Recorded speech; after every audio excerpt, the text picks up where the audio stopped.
The blizzard came down like God's fist, and through the white wall. Cole Dawson saw her fall. He'd been riding fence line, checking posts before the storm buried everything.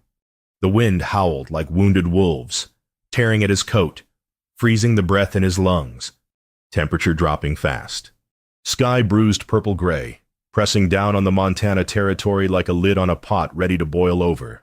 Then he saw her, a dark shape collapsing near his boundary marker, maybe 50 yards out. Cole didn't hesitate. He kicked his horse forward, snow blinding him, ice crusting his beard. Reached her in seconds. She was face down, one arm stretched out like she'd been reaching for something that wasn't there. Fine leather coat, soaked through, hair frozen to her neck. He dismounted, pulled her up, dead weight, but breathing shallow, rattling. "Come on now," he muttered, draping her across his saddle. "You didn't ride out here to die on me." The storm swallowed them whole. Visibility zero. Cole navigated by instinct and faith, counting fence posts he couldn't see, trusting his horse to find home. Wind screamed, snow cut like broken glass. His cabin appeared sudden, a dark square against the white chaos. He kicked the door open, carried her inside, laid her near the stone fireplace. Her lips were blue. Shivering violent, body trying to fight hypothermia and losing. Cole worked fast. Built the fire high, hands shaking from cold and urgency. Stripped her wet coat, her boots respectful but desperate. Wrapped her in his only wool blanket, the one his mother had woven 20 years back. She didn't wake, just shivered and shivered. He sat back against the wall, exhausted, watching her breathe. Outside, the storm screamed. Inside, the fire caught orange light dancing across rough timber walls. She was alive. That was enough. This land didn't forgive hesitation. You moved or you died. Cole had moved. Now all he could do was wait. She woke to firelight and the smell of coffee, bitter, strong, real. Grace opened her eyes slow, disoriented. Her body ached like she'd been trampled. The room swam into focus. One room, rough-hewn timber, a table with 2 chairs, shelves holding tin plates and not much else, a fireplace crackling warm, and a man sitting across from her, watching quiet. "Easy now," he said. His voice was low, steady. "You had a close call." Grace tried to sit up. Pain shot through her ribs. She gasped. "Careful," the man said. Standing, he poured coffee from a dented pot, offered her the tin cup. "Ain't much, but it's warm." She took it, hands trembling. The heat felt like life returning. She sipped. It was terrible coffee, burnt, strong enough to strip paint. It was the best thing she'd ever tasted. "Where am I?" Her voice came out hoarse. "My place, about 3 miles from town." He gestured to the window. Outside, the storm still raged. "Found you near my fence line. You been out near 2 days." 2 days. Grace's mind spun. Her father would be frantic, or furious. Probably both. "What's your name?" the man asked. She hesitated. If she told him who she really was, Grace Porter, daughter of the wealthiest cattle baron in the territory, everything would change. He'd treat her different. Everyone always did. "Grace," she said. "Just that. Nothing more." He nodded. Didn't push. "Cole Dawson." He set a plate of beans on the table. Simple food. He took half. Left half for her. She noticed then the empty shelves, the patched roof, the worn Bible with no spine sitting by the bed. He was sharing what little he had. "Thank you," she said quietly. "You'd have done the same." Grace wasn't sure if that was true. She'd never had to. Never been tested like that. They ate in silence. Not awkward, companionable, like 2 people who'd survived something together. Storm kept on through the night. Cole banked the fire, showed her how to keep it steady without wasting wood. She noticed his shirt torn at the shoulder, patched badly. "Let me," she said, reaching for her saddlebag. Found thread and needle, small things she carried, tools from a life he knew nothing about. She mended the tear while he tended the fire. Neither spoke. Didn't need to. When she finished, she handed it back. Their fingers touched just for a moment. "You didn't have to do that." Cole said. "You saved my life," Grace replied. He looked at her then, really looked. "I don't know if I would have." She added softly. Something passed between them. An understanding neither could name. Outside, the wind howled. Inside, the fire burned warm. Grace touched the locket at her throat, gold, engraved. Worth more than this entire cabin. She hit it quick when Cole glanced over. She wasn't ready. Not yet. The storm left the world clean and quiet, like a second chance written in snow. Dawn came pale and cold. Grace woke to the sound of Cole making breakfast, more beans, weak coffee. Through the window, the world was white silence. Beautiful and deadly. "Storm's broken," Cole said. "You'll want to get back before another one rolls in." Grace nodded, though part of her didn't want to leave. This cabin rough, poor. Honest felt safer than her father's mansion ever had. They ate together one last time. "Can I ask you something?" Grace said. Cole looked up. "How'd you end up here alone like this?" He was quiet a long moment. Then he spoke, slow and careful, like a man unused to telling his story.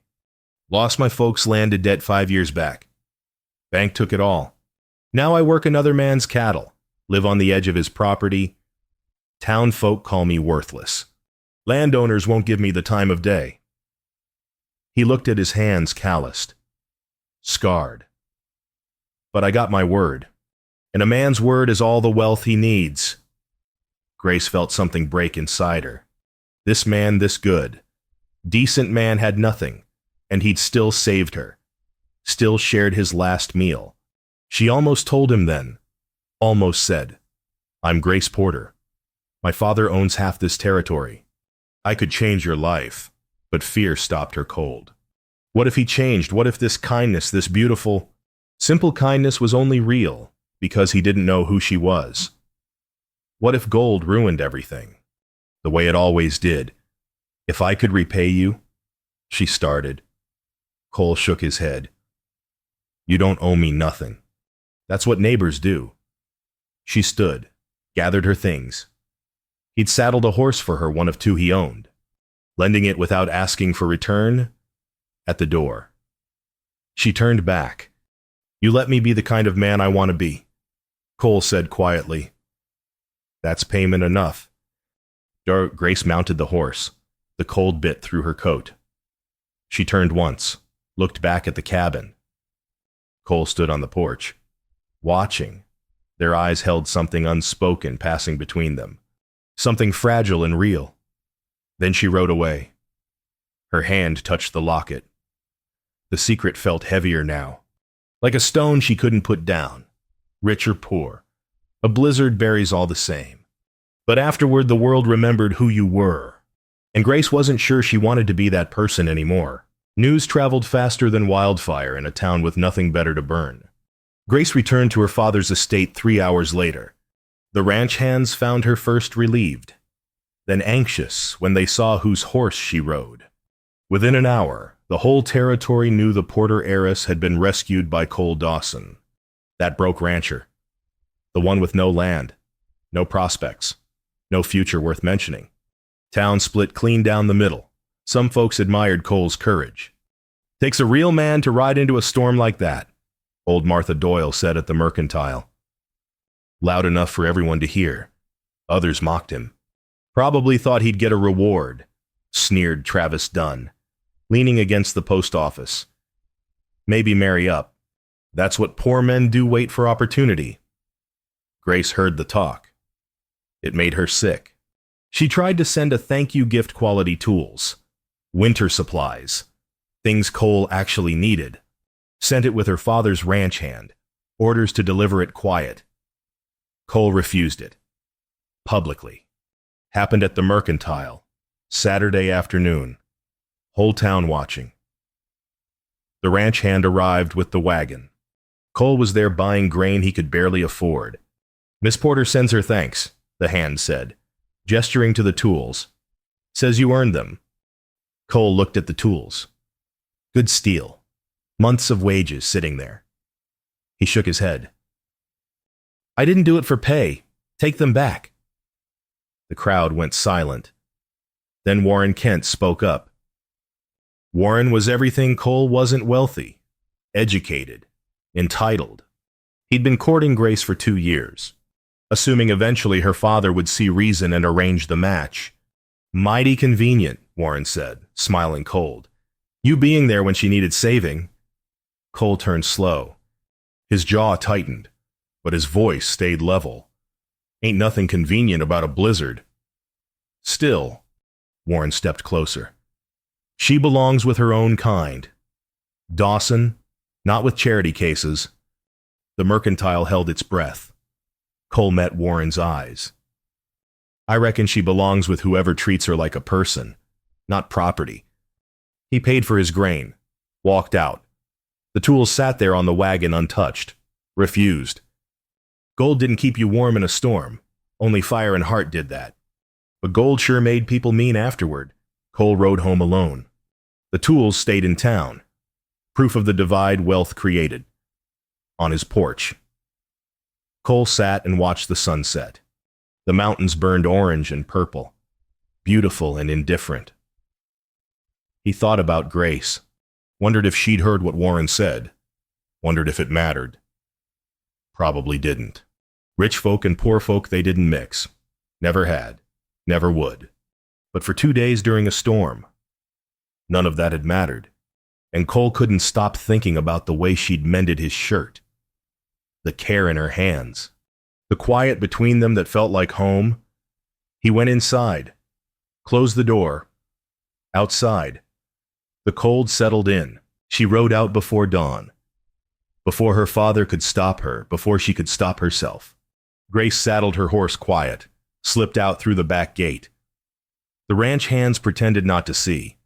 They liked her, knew she was different from her father. The ride to Cole's place took an hour. Sunrise caught her halfway pink and gold spilling across the mountains, making the snow glitter like broken stars. She found him in the corral, mending fence. He looked up when he heard hooves. Surprise flickered across his face. Then something warmer. He set down his tools, wiped his hands on his pants. Wasn't expecting company, Cole said. I wanted to thank you properly, Grace said, dismounting. Since you wouldn't take the tools. Told you. Don't need thanks. I know. She stepped closer. But I wanted to see you again. That hung between them honest. Raw. Cole nodded toward the cabin. Coffee's on. They walked together. Grace watched him move, economical, purposeful, no wasted motion. A man who'd learned to make do with little. Inside. She looked around properly this time, saw the details. The hand-carved chair. The shelf holding 3 books, Bible, almanac, poetry. The window facing east to catch morning light. You built this yourself? She asked. Most of it. Took 2 years. Grace ran her hand along the table. Smooth. Solid. It's beautiful. Cole poured coffee. They sat across from each other, like they had during the storm. What do you dream about? Grace asked suddenly. Cole blinked.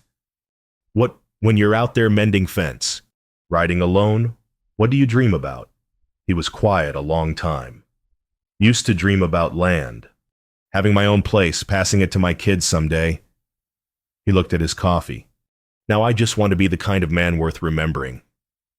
That's enough. Grace felt something crack open inside her. Here was a man with nothing, dreaming only of being good. You don't know who I am, she said quietly. Cole looked at her. I know enough. I know you mended my shirt. I know you weren't afraid to work beside me during the storm. That's plenty. She wanted to tell him then. Wanted to confess everything, the wealth, the expectations, the cage her life had become. But Cole stood, gestured to the corral. Come on, I'll show you something. They walked outside. The sun was higher now, warming the air. Cole led her to the fence line, showed her the cattle grazing below. Not mine, he said, but I take care of them like they are. That matters. They stood there, shoulders almost touching. Grace looked at him, really looked. Saw the lines around his eyes from squinting at sun and snow, the scar on his jaw, the quiet strength in the way he stood. Cole. He turned. Their faces were close. Too close. For a moment. The world held its breath. Then Cole stepped back. I should get back to work. Grace nodded, throat tight. I should go. They walked to her horse in silence. She mounted, looked down at him. Thank you, she said, for everything. Any time. She rode away, didn't look back. But on the ridge. Her father's men were watching. 2 riders, dark against the sky. Grace saw them. Her stomach dropped. This wasn't over. Not by half. A woman who wasn't afraid of hard work was rarer than water in August. But a woman who defied her father's will, that was dangerous. And Grace had just stepped over a line she couldn't uncross. A man could stand a lot: poverty, weather, loneliness. But shame delivered public cut deepest. Cole walked into the Mercantile Saturday afternoon, needing nails. The place was crowded, folks picking up supplies, gossiping, killing time before Sunday service. He felt the shift when he entered. Conversation stopped, eyes turned. Warren Kent stood near the counter, surrounded by other landowners, men with money, land, power. Well now, Warren said loud, look who it is, the hero. Cole ignored him. Walked to the counter. Box of nails, please. The storekeeper hesitated. Glanced at Warren. Must be nice, Warren continued, getting attention from the porter girl. I'm sure you worked real hard for that. Laughter rippled through the store. Ugly, knowing laughter. Cole's jaw tightened. He kept his eyes on the counter. Warren stepped closer. We all know what you were hoping for marrying into money. That's how poor men climb. Right? Find a rich woman. Make her feel sorry for you. That ain't what happened, Cole said quietly. No. Warren smiled. Then what did happen in that cabin? Dawson 2 days alone. Storm raging. Must have been cozy. The room went silent. Cole turned slow. His hands were fists, but his voice stayed level. I saved her life. That's all. Don't make it dirty. Dirty? Warren laughed. You took advantage of a situation. She was vulnerable, scared, and you... Enough. Martha Doyle pushed through the crowd. Old woman, bent with age but fierce as a hawk. She planted herself between Cole and Warren. Funny, Martha said, voice cutting. Cole Dawson's the only man in this town who didn't ask for a reward, didn't boast, didn't expect nothing. Maybe that's what scares you. Warren, a man who don't need to take... Warren's smile faltered. 2 older ranchers stepped forward, stood near Cole. Silent solidarity. But the damage was done. The words were out there, poison spreading. Cole paid for the nails, walked out. Behind him, he heard Warren say, She'll come to her senses. Rich girls always do. Cole rode home in silence. That night, he sat by the fire, staring at the shirt Grace had mended. The stitches were small, careful. She'd taken time with it. He'd heard the talk that Grace hadn't defended him publicly. That her father had forbidden her from embarrassing the family by associating with him? Cole understood. She had a life, a world he didn't fit into. 2 days in a storm didn't change that. He folded the shirt, set it aside. Outside. Snow began to fall again. The cabin felt emptier than it ever had. This territory didn't suffer fools, but it rewarded hypocrites just fine. Cole wasn't a hypocrite. Never had been. Never would be. But alone that he could be. Had been most of his life. Maybe that's all he was meant for. He banked the fire, climbed into bed. Tomorrow he'd ride fence line again. Do his work. Keep his word. That was enough. It had to be. A man could lose his land, his money, his name, but lose faith in himself. That was the death that didn't need burying. Cole sat in his cabin 3 days after the mercantile incident, staring at nothing. The shirt Grace had mended lay folded on the table. He couldn't stop looking at it, proof that something real had happened. Or had it? Maybe Warren was right. Maybe he'd been a fool, thinking someone like Grace could see him as anything but charity. A story to tell at fancy dinners. The poor rancher who saved me. Cole stood, paced, thought about leaving, starting over somewhere nobody knew his name. Montana was big. A man could disappear. He was reaching for his coat when someone knocked. Martha Doyle stood on his porch, basket in hand. Evening, Cole. Martha. She pushed past him, set the basket on his table. Biscuits, still warm. You planning on sulking much longer? She asked. Ain't sulking. You're a terrible liar. She sat uninvited. That girl's been asking about you every day. You know? Cole looked up sharp. What? Grace Porter comes into town, asks how you're doing, quiet-like. But she asks... Martha fixed him with a hard look. Her father forbids her from seeing you. Warren Kent's been pressuring him to arrange a marriage. Whole town's watching. Then why are you telling me because you're giving up? Martha leaned forward. Rich folk and poor folk don't mix easy. Lord knows that's true, but maybe that's why it matters. Doing the hard thing, the right thing. She didn't defend me. She couldn't. Not without losing everything. Martha stood. But that don't mean she don't care. She left the biscuits, walked to the door. Courage ain't the absence of fear, son. It's saddling up anyway. The door closed behind her. Cole sat alone with the biscuits and his thoughts. Meanwhile, at the Porter estate, Grace packed a small bag. Her father had laid down the law at dinner. You will not see that man again. You will accept Warren Kent's proposal. This embarrassment ends now. Grace had sat silent. Let him talk. Then she stood, excused herself, went to her room. Now she stuffed clothes into a saddlebag, not many.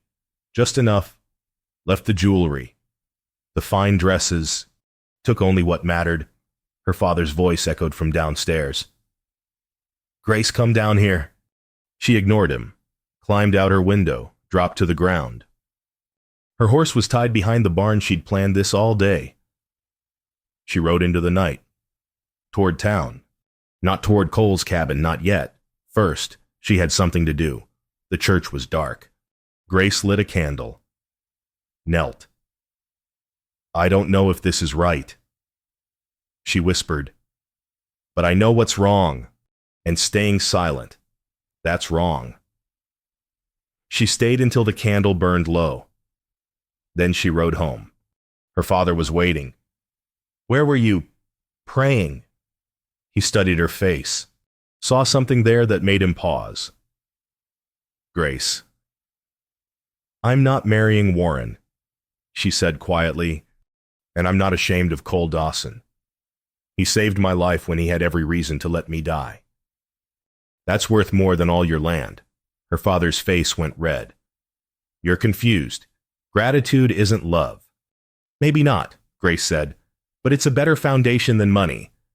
She walked past him, went to her room, locked the door, outside. The snow fell soft and steady. Tomorrow, she'd ride to Cole's cabin. Tomorrow, she'd speak her truth. Tonight, she'd made her choice. And Grace Porter didn't make choices lightly. Some moments didn't ask permission, they just demanded you show up and be counted. Sunday morning, the whole town gathered after church, standing in loose groups outside the building. Cold, bright sunlight, everyone talking low, the way people do when they're waiting for something to happen. Grace stood with her father and Warren Kent. Her father's hand was on her arm, not rough, but firm, possessive. Warren smiled. We'll make the announcement today. Simple ceremony next month. Grace said nothing, just watched the road. Then Cole appeared. He rode in slow, sat tall in the saddle. His horse was old, his coat patched, but he carried himself like a man with nothing left to lose. The crowd went silent. Cole dismounted, walked straight toward Grace. People parted like water. Warren stepped forward. You got some nerve? I ain't talking to you, Cole said. He stopped in front of Grace, met her eyes. I ain't got land, Cole said. His voice was steady, clear, loud enough for everyone to hear. I ain't got gold. But I know what I did, and I'd do it again for any soul in that storm. The crowd leaned in. You want to judge me for that? Go ahead. Cole looked around at the faces, some hostile, some curious, some moved. But don't you dare say I wanted something from her. All I wanted was for her to live. Silence. Then Grace stepped forward. He's right. Her voice shook, but she kept going. And I'm ashamed I let you make him feel small for being good. She reached up, unclasped the locket from her throat, the gold one, the one worth more than Cole's cabin, handed it to her father. Keep your inheritance, Grace said. I choose him.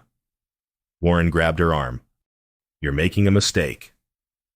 Cole moved, not violent, just steady, stepped between them. Let her go. Warren's hand dropped. The crowd held its breath. Then Martha Doyle stepped forward, stood next to Cole.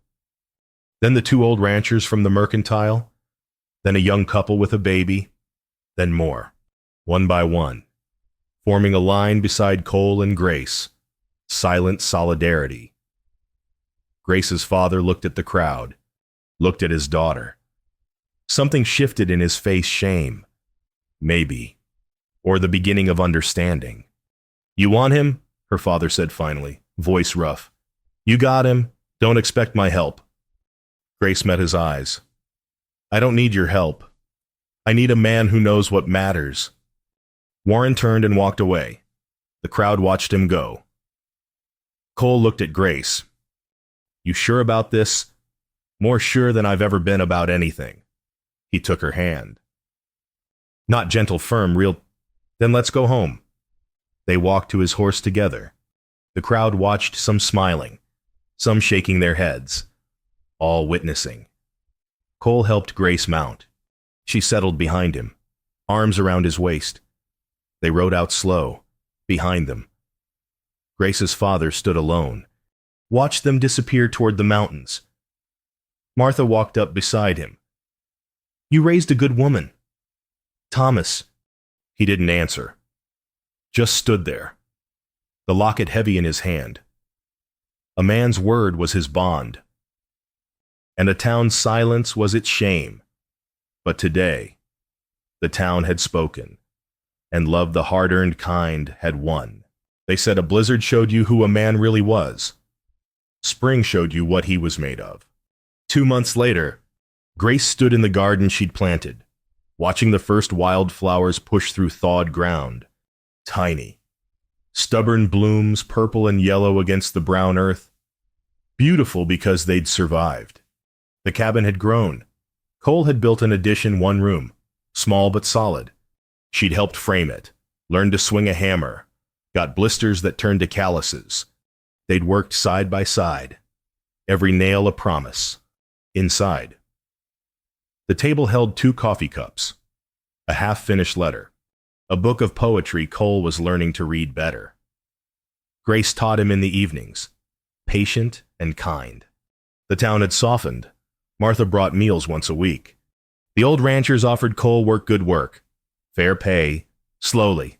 Respect grew, not because of who Grace had been, but because of who they were together. Her father had visited once. Didn't apologize Thomas Porter wasn't built that way, but he'd shaken Cole's hand, looked him in the eye. Treat her right, Thomas said, every day. Cole replied. Thomas left a deed on the table, 40 acres, adjacent to Cole's rented land. Consider it a wedding gift. You earned it. Cole had stared at the deed for an hour after Thomas left. Grace sat beside him, head on his shoulder. You don't have to take it, she said. I know. Cole folded the paper carefully. But I will. Not for me. For us. For what we're building. Now. In the spring morning. Grace heard the door open. Cole stepped out, 2 cups of coffee in hand. He'd learned to make it better, still strong, but not quite paint stripper anymore. He handed her a cup, stood beside her, looking at the garden.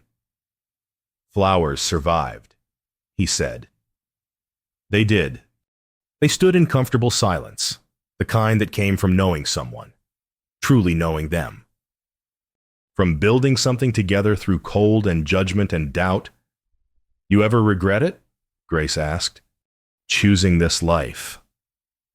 Cole looked at her. Only life I got is the one we're building. That's enough. She leaned into him. He wrapped an arm around her shoulders. In the distance, the mountains rose blue and eternal. Snow still crowned the peaks. But down here, the world was warming. Green pushing through brown. Life returning. A hawk circled overhead, riding thermals. I was thinking, Cole said, maybe we plant some apple trees. Take a few years, but we'd have fruit eventually. Grace smiled. I'd like that. Planning for a future. Together. That night. They sat on the porch, watching stars emerge. The air smelled of pine and wet earth and possibility. Cole took Grace's hand, rough fingers, work-worn, gentle. Thank you, he said quietly. For what? For seeing me. Not what I didn't have. What I did. Grace kissed his cheek. You saved my life. You saved mine too. Cole looked at the cabin, the garden, the mountains beyond. This is more than I ever dreamed of. They sat until the stars filled the sky uncountable. Infinite. Beautiful. Inside the cabin, the fire burned low and warm. 2 chairs at the table, 2 cups drying by the sink. 2 lives woven together by choice, by work, by love that didn't need gold to shine. They said love earned the hard way didn't need gold to shine. Maybe that was true. All Cole knew was this when the storm came. He didn't think, he just moved. And when the town judged, Grace didn't flinch. She just stood. That was the kind of love that survived winter. That was the kind that made a home. Home wasn't where you were born. It was where you chose to stay when the wind blew hard. And here, in this rough cabin with wildflowers blooming and coffee brewing and a woman beside him who'd chosen him, over everything this was home. The spring wind blew gentle through the pines. And Cole Dawson, the poor rancher with nothing but his word, finally had everything that mattered. The end.